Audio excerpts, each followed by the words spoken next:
안녕하세요. 박연미입니다. 오늘 한국은행이 기준금리를 정합니다. 이창용 총재 취임 이후 처음인데요. 5% 넘보는 물가의 기대 인플레이션, 또 미국의 인상 분위기까지 보면 올릴 가능성이 커 보입니다. 지난달에 총재 없이도 올렸는데 이달까지 조정하면 2달 연속 인상이죠. 내 식구가 5만 원으로 삼겹살 한 번 굽기도 어려운 상황이라 납득은 됩니다. 그런데 또 대출이자 생각하면 한숨이 나오고요. 다들 그러시죠? 그래도 현명하게 물가에 파고 헤쳐나갈 방법 함께 고민해 보시죠. 5월 26일 목요일, 여러분은 지금 삶을 발전시킬 경제발전소를 듣고 계십니다.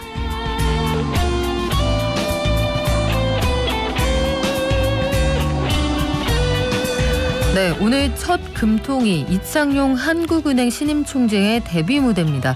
어떤 결정이 나올지, 그리고 기자들과의 대화에서는 어떤 발언이 나올지 시장이 주목하고 있고요. 이런 상황 속에서 우리 경제가 스태그플레이션에 진입을 했느냐 논쟁이 좀 있습니다.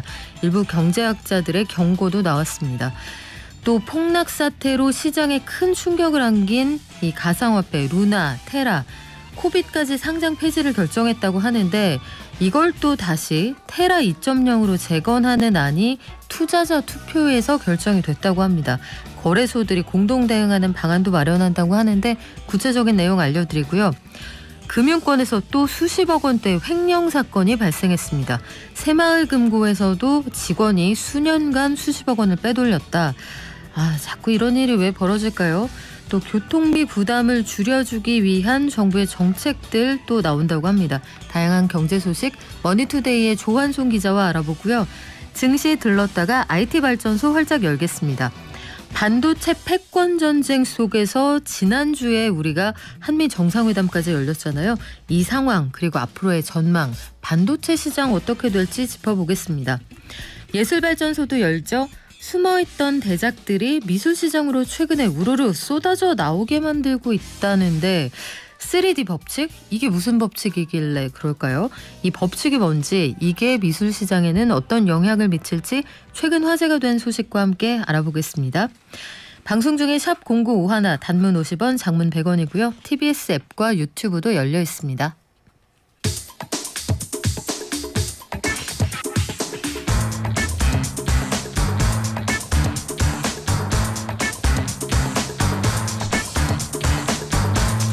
매일 아침 쏟아지는 경제뉴스 핵심만 뽑아서 알려드립니다.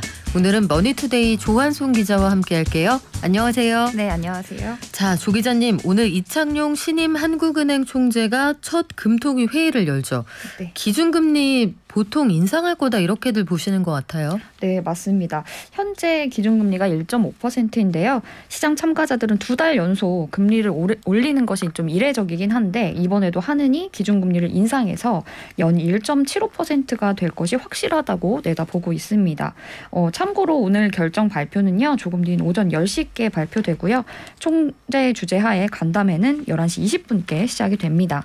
앞서 금융투자협회가 이제 44개 이제 채권 운용기관 등의 이제 전문가들에게 설문조사를 했는데 100명 중에 94%가 이번 5월에 기준금리를 인상할 것이라고 응답했습니다. 동결로 예측하는 것은 6%에 그쳤는데요. 전문가들은 무엇보다도 이 물가를 잡기 위해서는 금리 인상에 나설 수밖에 없다고 보고 있습니다. 실제 4월 소비자 물가지수는 국제 에너지 가격이 급등하고 또 전쟁 등의 영향으로 공급망이 차질을 빚으면서 작년 같은 달보다 4.8% 뛰었는데 이 2008년 10월 이후 13년 6개월 만에 최고 기록입니다. 또 당장 물가 급등뿐만 아니라 이 경제 주체들이 강한 물가 상승 기대 심리를 가진 것도 문제인데요.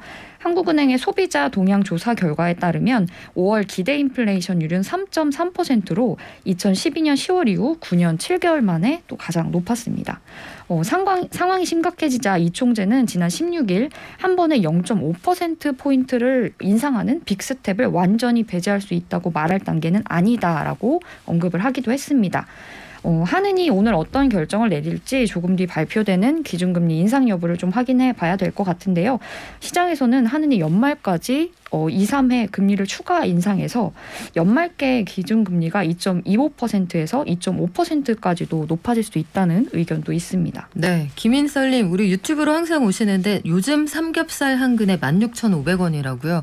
동네마다 좀 다른데 저는 그래서 진짜 태어나서 처음으로 캐나다 삼겹살을 사서 한번 먹어봤습니다.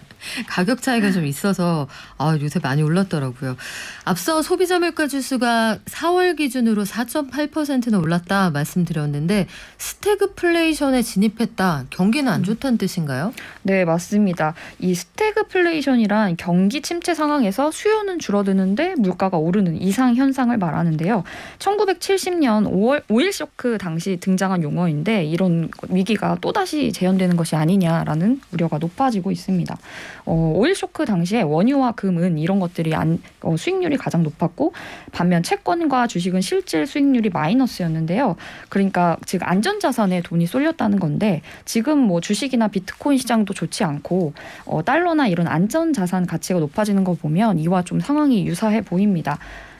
전일 한국경제연구원이 우리 경제가 이미 경기 침체와 고물가가 결합된 스태그플레이션에 진입한 상황이며 노동시장의 경직성 때문에 상황이 더 악화될 수 있다고 지적을 했습니다. 4월 소비자 물가는 글로벌 금융위기 이후 최고치인 4.8%를 기록했고요. 국내외 기관들은 올해 성장 전망치를 하향 조정하고 있고 또 경기 전망을 나타내는 경기 선행지수 순환 변동치도 9개월 연속 하락해서 이 스태그플레이션 우려가 매우 높다는 겁니다. 특히 전문가들은 우리나라는 미국과 상황이 달라서 이 스태그플레이션 위험이 더욱 높다고 분석을 했는데요. 가령 미국은 코로나 발생 전에도 경기가 양호했기 때문에 유동성을 해소하더라도 양호한 경기 환경으로 복귀할 수 있지만 우리나라 같은 경우에는 노동비용 상승 등으로 경기가 부진한 상황이었기 때문에 이런 점들을 우려했습니다. 전쟁 등의 여파로 유가가 계속 오르는 상황인데 이로 인한 충격이 어떨지 좀 우려스러운 상황입니다. 네, 국내외 암호화폐 거래소에서 잇따라서 루나테라 상장 폐지한다 결정을 하고 있는 상황인데 일단 암호화폐 거래소 코빗도 상장 폐지하겠다 이런 입장을 밝혔네요. 네, 맞습니다. 코빗은 다음 달 3일 오후 2시부터 루나 거래 지원을 종료하기로 했습니다. 이로써 이 일주일 만에 50조 원 넘는 이 시가총액이 증발하면서 세계 암호화폐 시장에 충격을 줬던 루나는 국내 5개 거래소 가운데 4곳에서 퇴출이 확정이 됐습니다. 루나 상장 폐지 여부를 아직 확정짓지 않은 것은 코인원뿐인데요. 여기도 아마 조만간 결정을 내릴 것으로 보입니다. 코빗의 루나 상장 폐지 결정은 전날 국회에서 열린 긴급 당정 간담회 직후에 나왔는데요. 전날 간담회에서 여당은 루나를 상장시킨 거래소들을 질타했습니다. 상장 과정에서 검증이 부실했고 또 상장 폐지 과정에서도 제각각으로 대응을 해서 투자자 혼란을 키웠다는 겁니다. 그래서 이런 비난을 받고 거래소들은 긴급하게 공동으로 대응할 수 있는 방안을 마련하자고 했는데요. 업비트를 운영하는 두나무의 이서구 대표는 전날 간담회에서 국내 주요 거래소들과 협업 체계를 논의해서 유사한 긴급 상황이 발생했을 때 공동 대응 기반을 마련할 수 있다고 노력했습니다.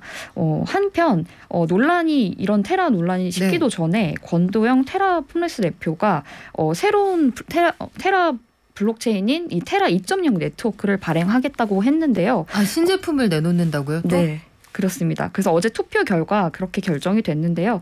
내일부터 가동될 전망이라고 해서 아마 논란이 좀 커지지 않을까 예상이 됩니다. 그래요. 시장에 내일부터 풀린다. 이게 또 그런데 투자자들 투표에서는 찬성표가 더 많았다. 이걸 근거로 세우기는 하는데 지금 이럴 시점인가 싶기도 하고 좀 고민스러운 부분이 많네요. 거래소들이 사회적 책임을 다해야 된다. 지난해 돈 많이 벌었잖아요. 네. 그래서 돈만 벌고 책임은 안 지고 이 모습은 이제 안 될 것 같습니다. 금융권 소식 하나 더 전할까요? 새마을금고 직원이 수년간 수십억 원을 횡령했다. 이 소식이 들어오네요. 네, 맞습니다. 최근 이 금융권에서 대규모 횡령 사건이 잇따르고 있는데 이번에는 새마을금고에서도 직원이 자금을 빼돌리는 사건이 발생된 것으로 확인이 됐습니다. 당초에는 11억 원인 것으로 알려졌는데 이거는 사측이 파악한 미변제 금액에 해당했고 실제로는 40억 원에 달할 것이다 이렇게 추산을 하고 있는데요. 경찰에 따르면 이 한 지점에서 30년 넘게 근무한 A씨가 고객들이 2005년부터 지난해까지 16년간 이 고객들이 맡긴 예금을 몰래 빼돌린 것으로 파악이 됐는데요. A씨는 고객들이 새로운 금융상품에 가입할 때 이 맡기는 자금을 기존 고객에게 만기가 된 고객에게 돌려주는 식으로 해가지고 돌려막기 수법을 사용한 것으로 조사가 됐습니다. 그 A씨는 최근 은행의 내부 횡령범들이 연달아 발생되는 모습을 보고 심리적인 압박감을 느껴서 자백을 한 것으로 전해졌는데요. 경찰은 계좌 추적을 통해서 A씨의 최종 횡령액을 특정하고 또 사용처를 확인할 계획이라고 하고요. A씨와 함께 범행에 가담한 것으로 알려진 상급자도 입건한 상태라고 합니다. 한편 새마을금고는 현재 A씨와 그 상급자 B씨의 직무를 정지시키고 자체 감사에 착수했는데요. 피해 고객이 입은 금전적인 손실에 대해서는 보전 조치를 취하고 있고 또 아울러 재발 방지를 위한 시스템 점검 및 정비 작업에도 돌입한 상태라고는 하는데요. 은행권 내부 통제 문제가 연일 도마 위에 오르고 있어서 좀 우려스러운 부분입니다. 그러네요. 이게 사실 업종을 가리지 않고 금융권에서 사고가 제일 크게 나기는 하는데 오스템 임플란트 건도 있었고 아모레퍼시픽 건도 있었고 도대체 안에서 어떤 일들이 벌어지고 있는 건지 요 내부 통제 시스템 이번 기회에 다들 좀 점검을 해봐야 될 것 같습니다. 자, 최근 들어서 기름값 때문에 한동안은 차가 좀 막힌다 싶더니 다시 차량 이동량이 좀 줄어든 게 저는 느껴지거든요. 교통비를 아끼려고 지하철 정기권 사용하시는 분들 많았는데 요걸로 이제 버스도 탈 수 있습니까? 네, 맞습니다. 정부가 청년과 서민의 교통비를 절감하기 위해서 지하철과 버스 통합 정기권 도입을 추진하기로 했습니다. 현재 이 정기권은 수도권이나 인천 등 일부 지역에서 이용이 가능한데 버스 환승 할인은 적용이 되지 않았거든요. 그래서 이 지하철로만 통행하는 역세권 주민이 아니면 할인 혜택을 받지 못한다는 문제점이 있었습니다. 그래서 새 정부가 지하철 정기권에 버스 환승 할인 적용을 국정과제 중 하나로 선정을 했는데요. 그래서 이 지하철과 버스 등 대중교통을 담당하는 전국 대도시권 지자체 및 운송기관과 협의해서 내년에 이 통합 정기권을 도입하겠다는 겁니다. 이렇게 되면 정부가 대중교통 정기권 서비스를 지원하는 첫 사례가 되겠는데요. 통합 정기권이 도입이 되면 대중교통비가 약 27%에서 38%가량 절감될 것으로 추정된다고 합니다. 가령 수도권에서 10km 구간을 60회 통행할 경우에 이 지하철과 버스비가 7만 5천 원에서 5만 5천 원으로 26.7% 할인이 됩니다. 수도권에서 이제 30km 구간에서는 9만 9천 원에서 6만 1,700원으로 37.7%의 할인 혜택이 예상된다고 합니다. 네, 그렇군요. 할인폭이 생각보다 크네요. 네, 맞습니다. 실질적으로 교통비에 도움은 될 것 같은데 참 이게 고민되는 게요. 또 할인, 환승 이게 늘어나잖아요. 그럼 또 재정 적자가 또 나중에 얘기가 나옵니다. 세상에 공짜가 없는데 우리 조 기자님은 최근 들어서 물가가 진짜 비싸다 느낀 적이 어떤 거 살 때 그런 느낌이 들어요? 요즘에 뭐 외식을 하거나 이럴 때도 점심값? 점심값이나 이럴 때도 그런 것 같습니다. 맞아요. 우리 방송 끝나고 조금 있으면 이제 조금 있으면 아닌가요? 한 1시간 정도 더 있다 보면 점심 먹으러 가는데 런치플레이션이라는 말이 정말 체감이 되는 그런 날들입니다. 그래도 우리 힘내자고요. 오늘 날씨 좀 시원합니다. 지금까지 머니투데이의 조한송 기자였습니다. 고맙습니다. 감사합니다. 사회적 거리두기 해제됐는데 밖에서는 마스크 벗고요. 실내에서는 아직 의무가 남아 있습니다. 또 사람 붐비는 곳에서는 건강 위해서 쓰시는 게 좋겠죠? 개미 한 마리, 개미 두 마리, 개미 세 마리가 사과를 들고 하나, 둘, 셋. 영차. 간밤 뉴욕 증시 그리고 오늘 우리 장 전망해 보겠습니다. 키움증권의 한지영 연구원 연결돼 있습니다. 안녕하세요. 네, 안녕하세요. 간밤 뉴욕 증시는 반등을 했는데 이게 네. 하루 더 갈지 좀 불안불안하기도 하고요. 일단 왜 올랐습니까? 네, 그 악재성, 좀 불확실성을 유발한 요인들이 있었는데 어제 같은 경우는 시장이 이거를 나름 양호하게 소화를 했던 것 같아요. 그래서 경기 침체에 대한 불안은 저희가 계속해서 끌려 다녔었고 또 어제 공개된 5월 FMC 의사록, 연준의 의사록이 매파적이었다는 사실에도 불구하고 시장에서는 이거를 최근에 가격 조정을 통해서 소화한 가운데 또 노드스트롬, 익스프레스와 같은 미국의 대표 유통업체들의 실적 호조세에 힘입어서 소비주와 또 반도체주 위주로 강세를 보임에 따라 미국 3대 증시 모두 상승세를 보였고요. 그중에서 나스닥이 가장 높은 상승세를 보였는데 나스닥은 전일 대비 1.5% 상승한 채로 마감을 했습니다. 어제 뉴욕 증시에서 5월 FOMC 의사록 이 내용이 화제가 됐다라고 했는데 무슨 얘기가 담겼습니까?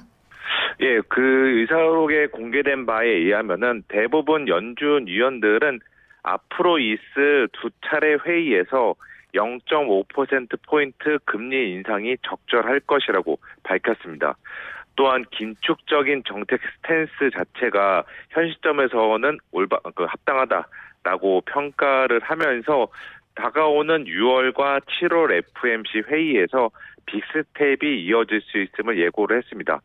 더 나아가 대부분 모든 참석자가 물가 안정 회복에 필요한 조치를 취하겠다라는 강한 의지를 보였고요.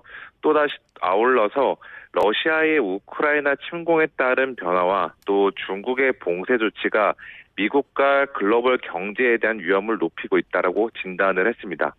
그래서 정리를 하자면은 이번 FOMC 의사록에서는 첫 번째로 대다수 위원들이 향후 두 차례 0.5%포인트 금리 인상에 동의, 두 번째로 인플레이션이 언제 꺾일지 모르겠다라는 불확실성을 남겨놓았고, 또한 세 번째로 우크라이나 사태와 중국의 봉쇄 조치에 따른 경제 전망에 대한 위험이 증가했다라는 것으로 총 정리를 해볼 수가 있습니다. 그래서 전체적인 그 내용상으로는 매파적이었다고 보시는 게 맞는 것 같다라고 저는 생각을 하고 있습니다. 그러면 매파적이었다. 보통 이럴 때 시장이 불안해하고 싫어했는데 왜 안도감을 보였을까요?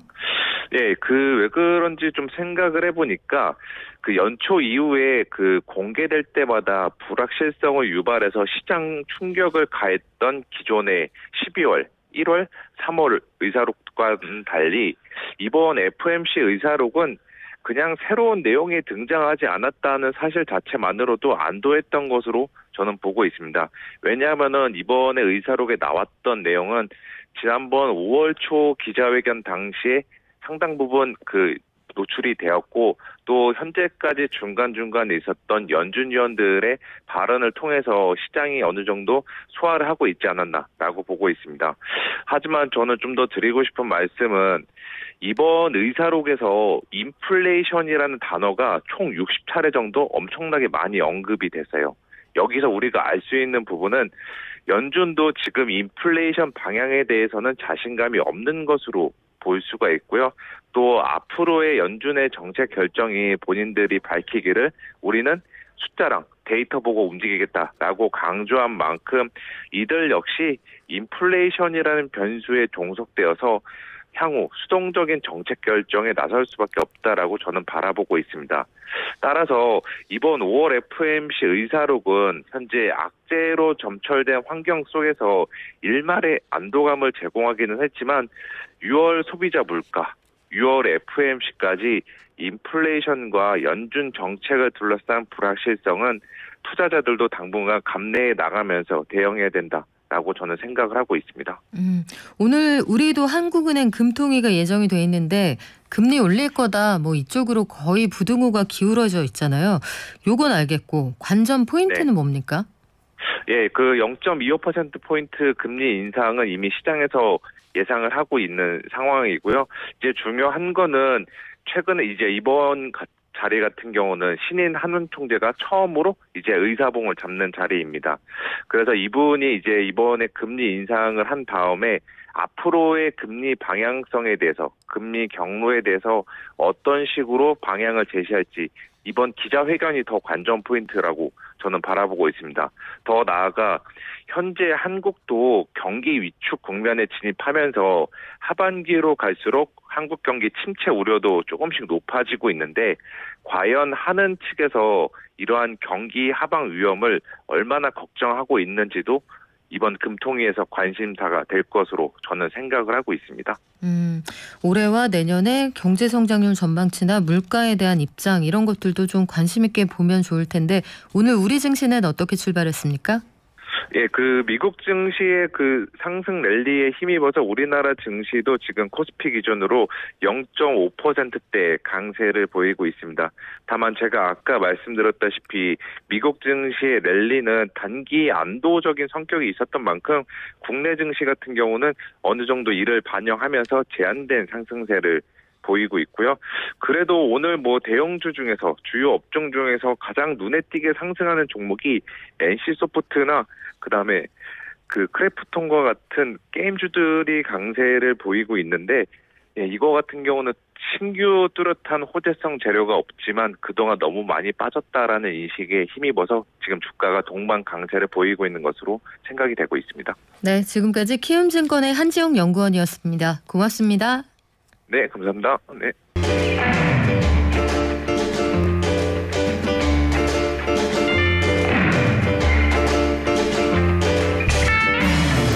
반도체가 중요하다. 이건 사실 익히 알고 있었는데 얼마나 중요하고 우리나라가 세계 공급망에서 차지하는 위치가 어떤지 이걸 단적으로 보여준 게 아마 한미 정상회담과 그 이후에 나온 후속 조치들일 겁니다.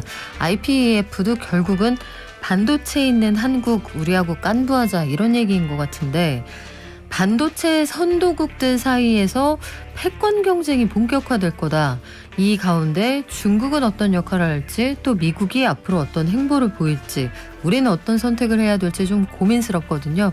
이 와중에 하반기에 업황은 어떨지 삼성의 주가는 그런데 왜 안 올라가는 건지 고민들 많으실 텐데 유튜브 채널 서학기미 구조대 대장님 그리고 익사이팅 FX 함께 운영하고 계시는 강정수 대표 현장에 나오셨습니다. 안녕하세요. 안녕하세요. 박사님, 바이든 대통령 방한하면서 반도체 얘기를 시작부터 끝까지 하다가 갔는데 미국은 그래서 이 반도체 가지고 뭘 어떻게 하고 싶다는 거예요?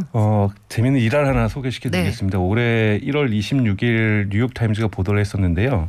1월 20일 날 미국에서는 싱크탱크들이 이제 군사작전과 관련 미국의 군사 위협, 외교의 어떤 방향성을 가지고 시뮬레이션을 많이 한다고 해요. 이번에 전쟁 시뮬레이션을 했는데 네. 항상 예를 들면 뭐 과거 러시아가 침공을 한다든지 중국이 예를 들면은 뭐 미사일을 발사한다든지 북한이 미사일을 발사한다든지 이런 식으로 시작했을 때 미국이 어떻게 대응할 것인가를 시뮬레이션으로 보여주는 건데 이번에는 대만에 있는 그 반도체 공장에 중국 해커들이 침입을 해서 TSMC를 못 쓰게 했을 못 쓰겠다. 자, 이런 것이니까 처음으로 그래서 어떻게 미국 정부가 대응할 것인가 나왔는데 이게 뭐냐면 처음으로 TSMC라든지 대만에 있는 반도체 공장에 사이버 공격을 중국 정부가 했을 때 이것이 전쟁의 시점으로 봤다라는 첫 번째 시나리오라는 부분에서 되게 의미가 있습니다. 그만큼 이 대만이 가지고 있는 또는 아시아 특히 대만, 한국 그리고 일본도 좀 포함이 됩니다. 그래서 이 3개 국가가 생산해내고 있는 이 반도체가 전략적, 미국의 군사 전략적으로 대단히 중요하다라는 것을 미국이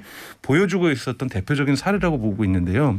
왜냐하면 그리고 이제 또 두 번 크게 사귈 때는 이제 또 하나의 사건이 있었죠. 우리가 이제 코로나 이 팬데믹 상황 속에서 처음으로 뭐 여러분들도 수차례 들었던 이 반도체 공급난. 네. 그러니까 이 반도체 공급난이 생기면서 처음으로 미국 정부가 깨달은 거죠. 미국 정부뿐만이 아니라 유럽 정부도 깨달았던 것이 이것이 전략적 산업에 있어서 전략적으로 매우 중요하구나. 이것이 멈춰지니까 줄어드니까 자동차 생산량이 줄어들고 그러니까 이건 특히 유럽 정부들이 놀랐고 바이든 정부는 행정부에 처음으로 바이든이 대통령 취임식하면서 갔던 공장이 포드 공장이거든요. 뭔가 자동차 산업을 다시 양질의 일자리를 만들어내면서 산업을 부흥시키겠다. 전기차로 전환하겠다. 막 이런 선언을 했는데 저희 생산 못해요. 왜 그랬더니 반도체가 없어요. 이렇게 나와버린 거거든요. 그래서 반도체가 이렇게 중요하구나. 근데 또 요즘 반도체가 중요해진 데가 어디냐면은 군사 탱크라든지 비행기라든지 잠수함이라든지 항공모함이라든지 이런 군사 시설에 있어서도 군사 장비에서도 반도체가 어마어마하게 쓰이고 있다는 거죠. 그렇다면 반도체에 대한 공급망을 누가 가져가는가에 따라서 일자리, 산업 그리고 군사 뭐 이러한 모든 것을 연결고리가 되어 있다는 것을 미국 정부가 깨달았는데 하필이면 이 모든 것의 생산의 약 90%가 그 대만과 한국과 일본에서 이루어지고 있는 거예요. 중국 근처네요. 다 중국 근처죠. 네. 그러니까 이거는 지정학적으로 매우 위험한 곳에서 발생하고 있다. 그래서 바이든 정부가 얘기하는 것이 반도체의 안정성. 안정성을 그러니까 수급난의 안정성을 가져오겠다. 그래서 선언한 게 뭐냐면 미국에다 공장 져라. 유럽에다 공장 져라. 왜냐하면 지금 반도체는 크게 우리가 메모리 분야, 시스템 분야로 나뉘는데 메모리 분야는 한국이 70% 시장을 장악하고 있습니다. 삼성과 SK가 사실 주도하고 있는 판인데요. 네. 요즘 더 중요해지는 것이 흔히 말하는 시스템 반도체라는 거죠. 고성능으로 해서 5나노, 뭐 3나노 공정 뭐 이렇게 진화되고 있는데요. 이 전략적인 것은 사실은 또 미국 기업들이 대부분 설계를 해요. 주문도 애플, 인텔, 퀄컴, 엔비디아 이런 4개 기업이 주로 설계를 주도합니다. 생산은 흔히 말하는 파운드리, 팹리스라고도 하는데 이러한 그 팹리스에서 이제 설계를 하고 파운드리 공장이라고 하는 삼성이라든지 TSMC가 주로 생산을 하게 되죠. 그런데 이 생산이 하필이면 지정학적으로 중국하고 갈등이 있는 곳에 있다 보니 적극적으로 공장을 미국으로 이전해라. 그래서 삼성전자도 지금 미국에다가 공장을 짓겠다고 한 거고, 그리고 이 TSMC도 미국에다 공장을 짓겠다는 거고, 그리고 인텔 같은 경우에는 너네도 이제 직접 설계만 하지 말고 이쪽 생산에 뛰어들어라. 뭐 이런 식으로 하면서 안정적인 네. 전략적 자산이라고 할 수 있는 반도체에 대한 수급을 뭐 또 한국에서 바이든 대통령에서 물론 현대자동차도 가면서 배터리 공장의 중요성들은 물론 강조했지만 요거를 좀 번외로 논다라면 반도체에 대한 전략적 그 가치를 미국 정부가 이제 깨닫게 된 거고, 여기에 대해서 본격적으로 바이든 정부에서 여기에 대한 질서 재편, 즉 생산 지역을 우선은 기업은 삼성전자, TSMC가 하더라도 미국으로 옮기는 것, 유럽으로 옮기는 것, 이런 부분에 대한 시도들이 온다라는 것은 중국하고의 지정학적 갈등이 심화될 경우에 만약을 대비해서 산업이 올스톱되는 이런 부분을 하겠다는 거. 또 이제 또 깨달은 것이 이번에 지금 한국에서 스태그플레이션의 발화점이 됐던 것이 지금 러시아의 우크라이나 침공이잖아요. 네. 여기에서 러시아가 갖고 있는 이 천연 자원인 특히 석유와 가스, 천연가스에 대한 장악력이 국제 경제 질서를 붕괴시키더라는 거죠. 그렇다면은 이거보다 더 위험한 거, 러시아 가지고 있는 석유보다 더 위험한 것은 대만이 가지고 있는 반도체라는 거예요. 또는 북한이 지금 한국하고 또 북한하고의 미국하고 한미 공조를 강화하겠다는 것도 북한이 한국을 공격했을 경우에도 미국 입장에서는 가장 먼저 날아가는 건 반도체라는 거죠. 이 반도체가 위험해질 경우에는 세계 경제에 거의 공황과 같은 상황이 올 수 있다. 이런 판단을 하고 있기 때문에 여기에서의 중국하고 북한하고의 대척점도 확실하게 쓰면서 그리고 천천히가 아니라 바이든 대통령은 신속성이라는 표현을 썼어요. 빠르게 이 공장들을 안전한 곳으로 옮겨나가겠다. 이런 네. 것들이 지금 미국의 의도라고 볼 수 있습니다. 반도체 너 없인 안 돼. 너무 네. 좋아. 사랑해. 고백이네요. 네. 안 되면 안 반도체가 되겠다. 사랑하는 반도체가 바로 적진 앞에 있다라는 거죠. 그런데 그럴 줄 알고 중국도 아마 자국의 반도체 산업을 그동안 반도체 굴기해서 꾸준히 키워왔잖아요. 네. 근데 요거 만드는 핵심적인 장비 이런 거 미국이 못 들여가게 계속 그 조치를 해왔는데 지금 중국의 반도체 산업 성장 속도는 어떻습니까? 지금이 이제 단적으로 보면은 중국 내에서 2015년 판매됐던 중국이 생산하는 거 빼고 판매됐던 반도체 시장의 크기가 6천만 달러였어요. 그런데 2020년 그러니까 작년 같은 경우는 10억 달러로 커집니다. 거의 뭐 15배 정도 커진 거죠. 네. 그러니까 이런 걸 누가 이끌겠습니까? 여러분들도 많이 들으셨던 중국의 알리바바, 바이두, 텐센트, 그리고 중국에서 수없이 생산되고 있는 전기자동차. 이런 데서 끊임없이 반도체를 수요하는, 그러니까 중국은 반도체를 생산도 하지만 세계 제1의 반도체 소비 국가로 성장을 해버린 거죠. 그러다 보니 중국 정부의 지금 제1의 목표는 2035년까지 80% 중국에 필요한 반도체는 우리가 생산한다. 자급하겠다. 예, 자급하겠다. 그러니까 이런 부분이 있고 또 하나는 지금 많은 부분들이 애플의 아이폰 같은 경우에도 조립은 중국에서 되고 있잖아요. 네.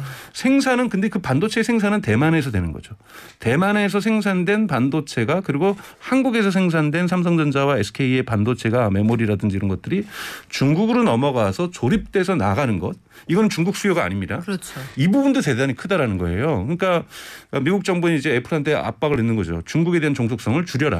분산시켜라. 뭐 이렇게 얘기를 하는데요. 중국은 최대의 반도체 소비 국가이기도 하고 또한 중국에서 많이 조립되고 있다라는 거죠. 그런 면에서 볼 때 전체 지금 중국 시장이 차지하고 있는 비율이 대단히 성장성도 크다라는 거고요. 그리고 세계적인 기준으로 보면 이제 반도체의 어떤 매출이 발생하는 시장으로 보면 네. 만약에 이 매출 기준은 조금 청취자분들이 조금 좀 헷갈리실 수 있는데 한번 네. 정확하게 말씀을 드리면 애플이 대만 기업에다가 생산 주문을 내서 하더라도 매출은 애플에 잡히고 삼성전자에게 맡겨도 매출은 미국에 잡힙니다. 그렇게 해서 매출 기준으로 볼 때는 미국이 전체 반도체 시장의 40%를 점유하고 있고요. 한국이 20%로 2위입니다. 네. 그리고 3위가 어디냐면 일본하고 유럽에 있어요. 유럽은 통째야 되는 거고요. 그 다음에 어디냐면 공동 3위로 5위가 중국이고요. 아, 그 다음이 대만이에요. 중국이 9%, 대만이 8%인데 이것이 2020년입니다. 그러니까 즉 중국이 이렇게까지 성장을 했다라는 거죠. 그러니까 반도체를 매출, 즉 반도체 매출로 기준으로 볼 때도 중국이 이제는 대만을 앞서는 이러한 상황이기 때문에 이 반도체 패권 경쟁이 중국과 미국 중심으로 지금 재편되고 있죠. 네. 그러면 이제 미국도 웨이퍼 들고 바이든 대통령이 그 집무실에서 네. 이게 인프라다 했던 게 생생하게 기억이 나거든요. 네. 말씀하신 것처럼 자동차의 일자리를 좀 늘려보려고 했는데 반도체가 없네 해서 소집했던 게 작년에 반도체 회의잖아요. 네, 두 네. 차례.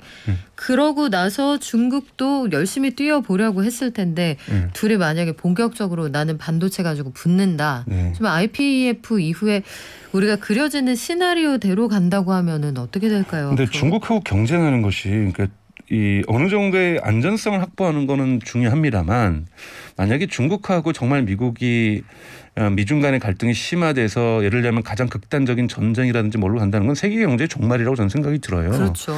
군사적으로도 위협 뭐 이 세계 냉전 그 과거에 미국과 소련이 갈등했던 수준이기도 하지만 경제 부분에서 과거 소련이 차지했던 것 지금 러시아가 차지하는 것하고 중국이 차지하는 것은 완전히 질적으로 다릅니다. 한국의 제1 수출 국가가 어디냐면 중국이잖아요. 그렇죠. 근데 중국하고 미국이 갈등을 해가지고 경제가 어느 정도의 어떤 균열이 생기기 시작하고 재채 기반하고 기침만 나도요. 한국 경제에서 미칠 영향은 수십 배, 수백 배로 증폭됩니다. 이것이 연쇄적으로 전 세계에 미칠 수 있는 거의 공황 수준의 어떤 경제적인 어떤 부정적인 영향은 이루 말할 수가 없기 때문에 사실 적절한 긴장 관계와 이런 부분들은 되게 좋은데 지금 사실 바이든 정부가 이건 트럼프가 했던 어떤 흔히 말하는 입으로 했던 중국 공격하고 바이든은 지금 실질적으로 반도체의 서플라이 체인 공급망을 구조적으로 변동시키고 있는 거거든요. 그래서 대단히 지금 미국하고 중국의 갈등 양상은 더욱더 첨예하게 대립 국면으로 전 진화하고 있어서 네. 되게 조심스럽게 저희가 봐야 되는 거고 사실 이것은 무조건 미국 편 들고 미국 만세 그렇다고 제가 무조건 중국 편을 들자는 것이 아니라 적절한 긴장 관계가 완화될 수 있도록 한국도 좀 역할을 좀 할 필요가 있다고 저는 생각이 듭니다. 이것이 왜냐하면 한국은 지금 성장하기 위해서는 경제가 성장하기 위해서는 미국도 당연히 필요하지만 중국도 버릴 수가 없는 카드거든요. 그렇기 때문에 네. 이 미국과 중국의 적절한 이 조금 긴장과 또는 평화적인 모두가 대단히 필요한 시점이라고 좀 보고 있습니다. 근데 우리가 항상 그래서 전략적 모호성을 유지를 했던 거잖아요. 네.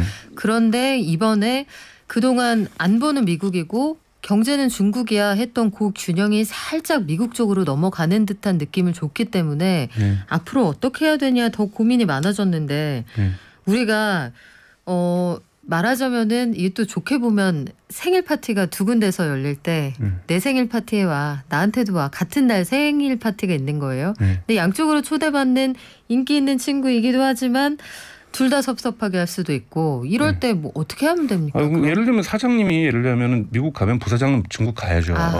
그러니까 중국을 등한시할 수 없죠. 왜냐하면 지금 물론 반도체가 조립되는 것이 중국이긴 하지만 중국이라서 삼성전자나 SK의 수출도 사실은 중국으로 많이 지향을 하고 있거든요. 그런데 이게 쉽게 예를 들면 지금 애플 같은 경우 이 공장을 인도로 옮기겠다. 뭐 이렇게도 지금 나오고 있지만 그게 뭐 다음 날 내일 이루어질 수 있는 것도 아니고요. 그리고 현재 어떤 나노 과정으로 볼 때 5나노 시장이라고 하는 대단히 고급화된 그러니까 진화된 이 반도체 시장은 삼성전자도 열심히 하고 있지만 TSMC가 전 세계 92% 장악하고 있어요. 92%요? 그러니까 사실은 5나노하고 근데 물론 이제 3나노에 대한 굴기를 한국도 지금 보여주고는 있지만 저희가 보셔야 될 건 특히 삼성전자 주가 부분에 관심이 있으신 분들은 보셔야 될 것은 아직까지 TSMC가 5나노 시장 그리고 당연히 3나노 시장에서도 시장의 그러니까 리드 역할은 압도적인 격차로 삼성을 하고 있죠. 그렇기 때문에 저희는 해야 될 것도 뭐냐면 뭐 기업이 알아서 할 일이지만, 그러니까 이 5나노 공정의 이 실패율들, 에러율들을 줄여내는 삼성전자의 스스로의 노력들이 되게 중요하고요. 그리고 사실은 이 5나노, 3나노 가는 것은 단일 기업만이 아니라 이 레고의 모듈하고 같아서 그 생태계가 대단히 진화될수록 그 실력들이 좋아진다고 얘기를 하고 있습니다. 그러니까 대만이 가지고 있는 생태계도 중요하고, 사실 중국도 이 생태계를 구성하기 위해서 지금 중국에 있는 2020년에 등록된 반도체 기업이 15,000개입니다. 그리고 공장이 280몇 개를 지금 2021년에 짓는 걸로 결정이 났어요. 야. 미국은 6개 짓기로 했거든요. 네. 중국이 지금 어마어마한 속도로 진행을 하는데, 과연 중국하고 이게 완전히 적을 만드는 것이 이로운지는 정말 저희도 전략적으로 판단을 해야 되는 거고, 그러니까 그렇기 때문에 이 대만하고의 기술 격차를 줄여내는 것들이 대단히 또 한쪽으로는 중요하고, 중국에 있는 이 거대한 반도체 생태계를 적극적으로 활용할 수 있는 계획들 또한 필요하고, 그러면서도 또한 그러나 사람 일이라는 게 이 지정학적인 갈등이 어떻게 전개될지 모르기 때문에 한국도 안전하게 이 반도체 공급망들을, 한국도 대단히 위험한 지역이잖아요. 북한하고의 갈등이라든지 여기서 어떻게 유지할 건지. 그렇다고 다 미국에다가 삼성전자 공장을 짓는 것이 한국 경제에 도움이 되는 건 아니잖아요. 일자리 부분도 물론 반도체가 그렇게 많은 일자리를 만들어내지는 않습니다만, 네.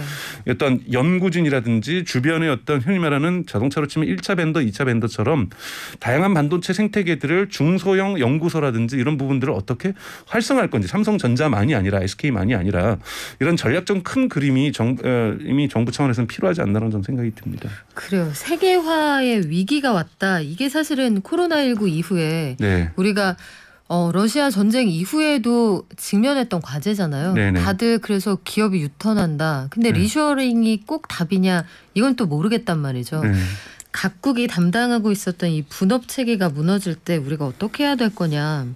세계 반도체 시장에서 어쨌든 한국, 대만 없으면 안 돼. 이게 다시 한번 입증이 된 셈인데 군사적인 문제에도 이게 영향을 많이 미칩니까? 그러니까 이 반도체가 우선 가지고 있는 의미 자체가 흔히 말해서 첨단, 한국도 요즘 무기 수출을 사실 많이 하고 있거든요. 그리고 지금 예를 들자면 우크라이나하고 러시아의 전쟁이 전 세계적으로 미쳤던 가장 큰 영향 중에 뭐 몇 가지가 있다. 하나는 예를 들자면은 이 반도체뿐만이 아니라 이 천연 자원의 중요성, 그래서 석유라든지 천연가스뿐만이 아니라 중국하고 갈등하면서도 나타나지만 니켈이라든지 리튬이라든지 이런 그 원천 자원에 대한 이런 중요성도 나오면서 미국 같은 경우하고 캐나다 같은 경우 엄청나게 채굴과 이런 부분들이 이루어지고 있거든요. 천연 자원의 확보들. 유럽도 마찬가지고 심지어는 독일도 독일 지역에서 세 군데에서 지금 채굴을 시작하고 있거든요. 이런 식으로 수입하던 것을 자연히 조금 훼손되더라도 본국에서 이거를 하려고 하는 것들은 뭐냐면 이 어떤 최소한의 독립성을 갖고 있지 않는 이상 과거에 꿈꿨던 그냥 세계화에 통해서 모든 것이 퍼펙트하게 가장 경제적 효율성으로 분업하는 것만이 답이다. 이 부분에서 후퇴하기 시작하는 거거든요. 그러니까 이런 부분들을 정확하게 볼 필요가 있고, 또 하나 이제 이 러시아가 이 미쳤던 그 아까 말했던 군사적으로 미쳤던 것은 이 군사적인 어떠한 군비 경쟁을 지금 시작을 했다고 얘기해요. 독일 같은 경우에도 2차 대전 이후에 가장 큰 군비 진행을 하고 있거든요. 네. 마찬가지로 프랑스도 하고 있고, 즉 먼저는 유럽 같은 경우에는 유럽 본토에서 지금 전쟁이 발생한 거예요. 그러다 보니까 유럽 각국들의 군비 예산을 증액하는데, 이건 뭐냐면 결국은 군사 장비 생산에 있는데요. 당장 군사 장비를 생산하려고 해도 자동차 지금 반도체 난처럼 군사 장비를 생산할 수가 없다라는 거예요. 그러니까 반도체가 부족하다는 거, 절대적으로 부족하다는 거고, 그렇기 때문에 이 군사 경쟁이 시작되고 있고 군비 경쟁이 시작되면서 군수 산업들이 지금 때 아닌 화랑을 맞기 시작하고 있는 거고요. 하지만 이것 또한 이거에 대한 긍정 옳고 그름을 제가 말씀드린 건 아니고요. 뭐 군비 경쟁이 무조건 옳다고 볼 수는 없지만 현상인데 이것마저도 지금 반도체에 의해서 제동이 걸릴 수밖에 없는 상황이라는 거죠. 그러면 이 반도체가 가지고 있는 전략 자원으로서의 가치가 어마어마하게 올라가는 건데 앞으로 더욱더 중요해지겠죠. 앞으로도 중요하고, 사실은 전쟁까지 가지 않아도 다들 아마 느끼실 거예요. 차를 샀는데 나오지가 않습니다. 네. 대략 뭐 1년씩 기다리는 게 부지기수라고 하고 중고차 값도 올라간단 말이에요. 네네.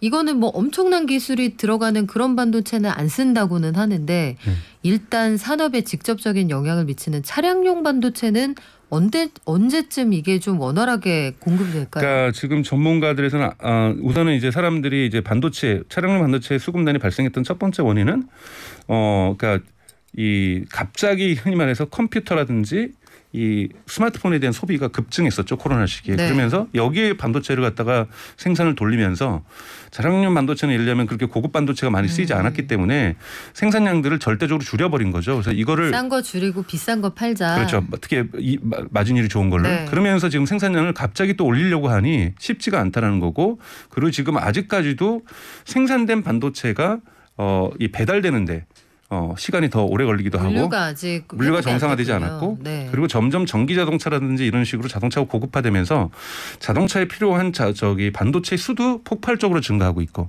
그러니까 이러한 이 반도체에 대한 수요의 폭발적인 증가를 생산이 못 받쳐주고 있는데 전문가들은 결코 올해 안에는 해결될 수 없다라고 보고 있고요. 이것이 빨라야 내년이라고 얘기를 하고 있어요. 그러니까 2024년까지도 갈 수 있다라는 거죠. 그렇게 되면은 전체적으로 자동차 시장의 생산량이 어떠한 증가하는 것에 한계가 있을 수밖에 없고 말씀하셨던 건 새 차가 안 나오니까 중고차 가격이 급등하고 있는 하지만 생산량이 원활하게 될 경우에는 다시 중고차 가격은 하락할 수 있는 네. 이런 과정 속에 있다고 봐야죠. 네. 아직까지는 반도체 수급난 요거 좀 기다리셔야 된다는 소식 전하면서 자 네. 지금까지 익사이팅 FX의 강정수 대표와 함께했습니다. 고맙습니다. 고맙습니다.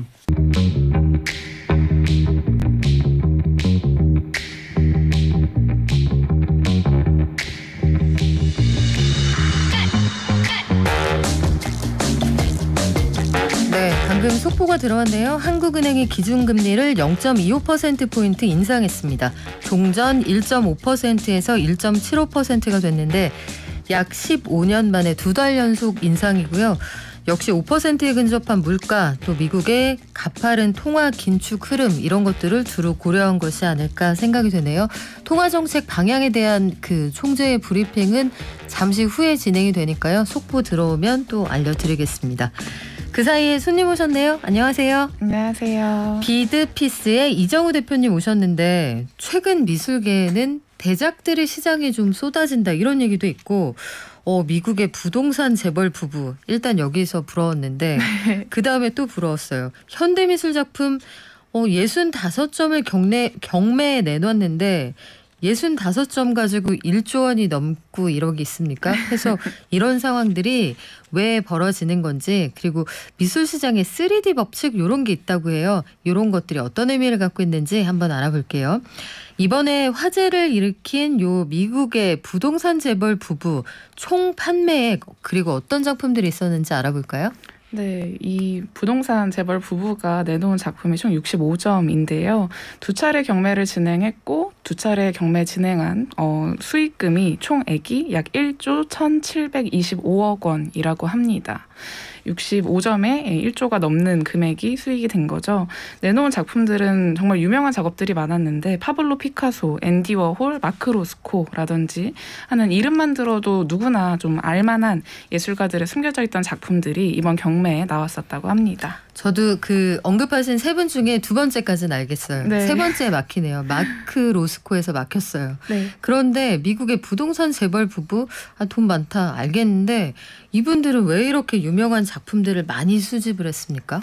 우선 남편인 해리 매클로라는 분이 뉴욕의 부동산 개발업자인데요. 2007년 당시에 이제 포브스 잡지가 뽑은 가장 부유한 미국인 중에 239위를 차지했었다라고 해요.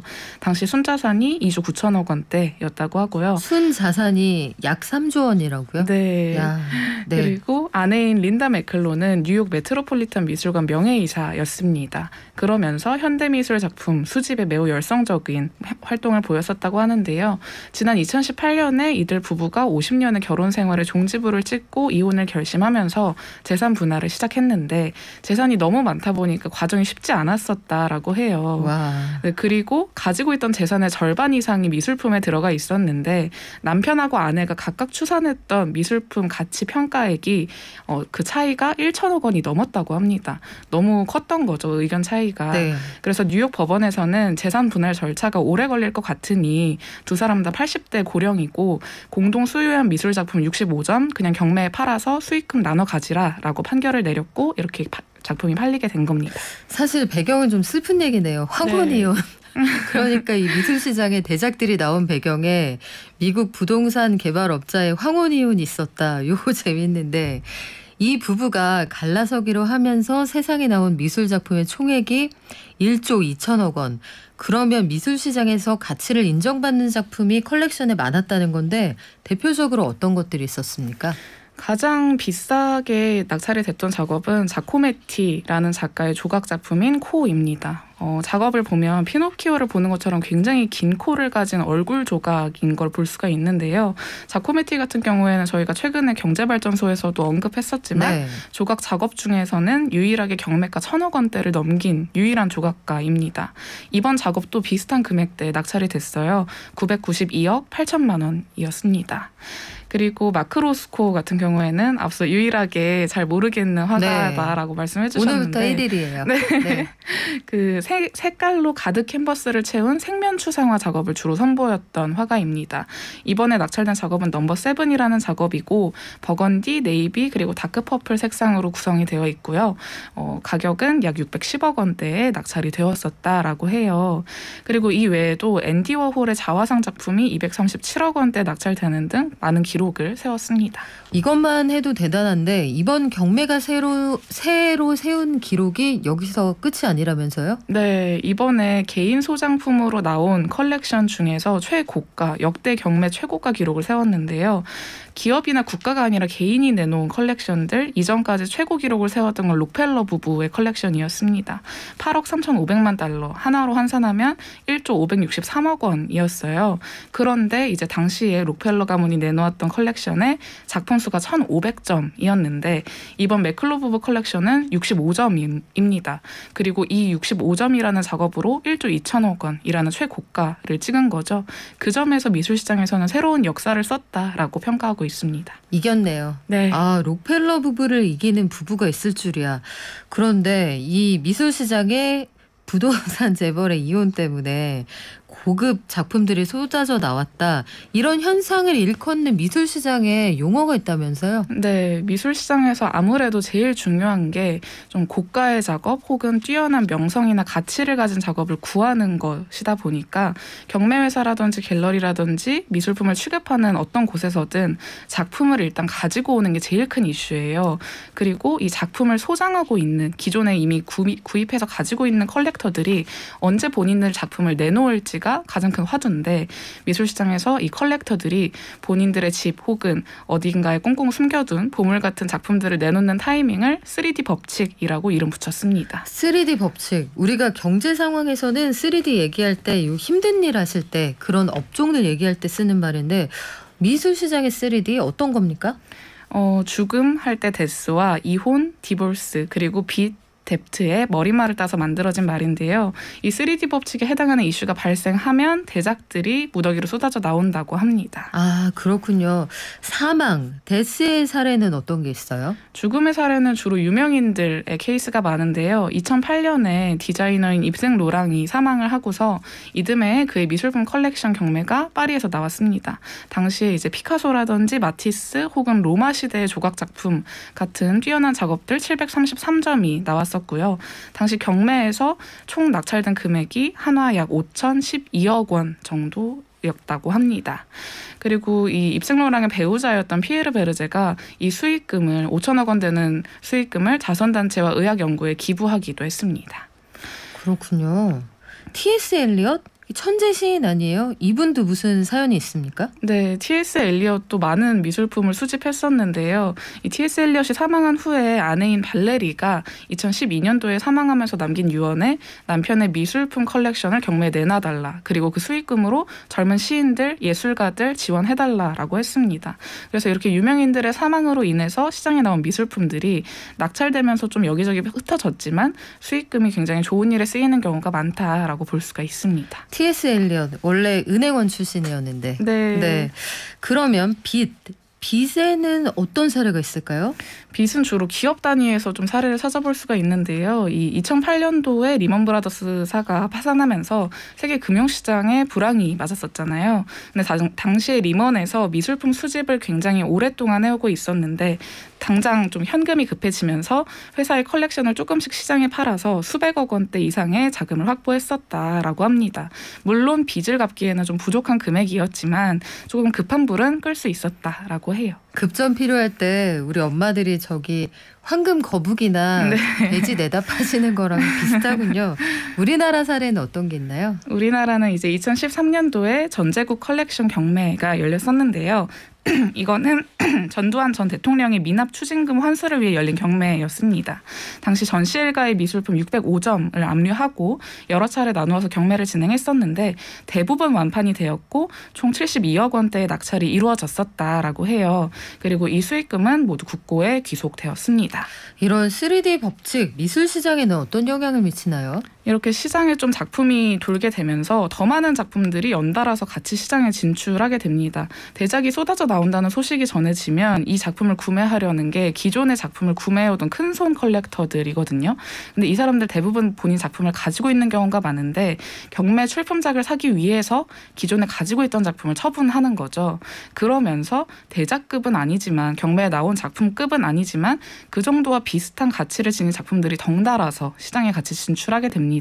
그러면서 또다시 소유자가 바뀌게 된 작품들이 그동안에는 좀 복잡한 이해관계 때문에 대중한테 공개되지 않았었는데 뭐 매체를 통해서든 혹은 이번 기회에 새로운 전시를 통해서든 대중들한테 공개가 되면서 이 영향들이 관객들한테까지 퍼져나간다라고 볼 수가 있습니다. 아, 시장에서 주목하는 큰 작품이 하나 나오면 이걸 또 소장하고자 하는 사람들이 있을 테니까 네. 기존에 가지고 있는 그 수장고에 있던 그림들을 내놓기 시작한다. 큰 시장이 하나 열리게 되는 거군요. 그렇죠. 맞습니다. 우리 청취자 중에서 이건희 컬렉션이 만약에 옥션에 갔다면 얼마의 가치가 있을까요? 이런 걸 궁금해하시는 분이 계시는데 이게 대략 추산이 됩니까? 뭐 모든 컬렉션을 다 추산하기는 어렵겠지만 각각의 추정가는 있는데요. 이런 부분들은 조금 예민한 부분이고 확실하게 나오기는 조금 어려워서 나중에 이야기하겠습니다. 금액을 아마 정확히 산정하기는 어렵습니다만 이건희 컬렉션에 등장했던 작품들 보면 국보급 문화재가 굉장히 많았잖아요. 이런 것들은 사실은 유일하고 굉장히 소장 가치가 있는 게 많아서 옥션에 나오면 우리가 처음 듣는 금액을 들을 거다 이런 전망들이 사실 제법 많았습니다. 그것도 그러고 보니까 3D 중에 데스하고 관련이 있군요. 네. 이건희 회장이 사망한 이후에 또 상속세 관련한 문제도 있었으니까요. 3D의 법칙, 흥미롭습니다. 지금까지 비드피스의 이정우 대표와 함께했습니다. 고맙습니다. 감사합니다. 오늘 물가 말씀드렸더니 나는 벨기에 돼지 먹어봤다. 스페인 돼지 먹었다. 이제 각국 돼지 먹어본 사연 이거 다 올라오는데 스페인 돼지는 더 비싸지 않습니까? 그 이베리콘가 그거 아니에요? 여하간 삼겹살 한번 구워 먹기 참 어려운 그런 시점인 건 맞는 것 같습니다. 내일은 더 좋은 소식으로 돌아올게요. 발전.